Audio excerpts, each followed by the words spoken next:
প্রবাসী শুধু মুদ্রা বদলায়, বদলায় না অনুভবের অভাব। প্রবাসে রোজগার হয় বটে, কিন্তু হৃদয়ের ক্ষতি হয় নিঃশব্দে। নিজেদের স্বপ্ন গড়তে গিয়ে প্রিয়জনদের সান্নিধ্য হারিয়ে ফেলি প্রবাসে। প্রতিদিন সূর্য ওঠে, কিন্তু মা বাবার মুখ দেখা হয় না, এটাই প্রবাস।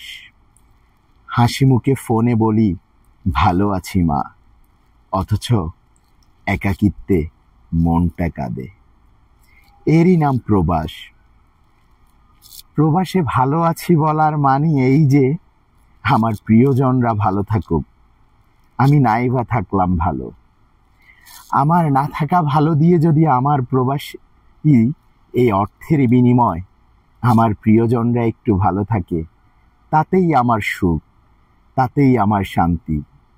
আমার প্রিয়জনদের জন্যেই না হয় আমার এই জীবনটা আমি বিসর্জন দিলাম, না হয় একটু কষ্ট করলাম, নিজের জীবনটা যায় যাক, প্রিয়জনরা ভালো থাক, এই প্রবাসীর সবচেয়ে বড় চাওয়া।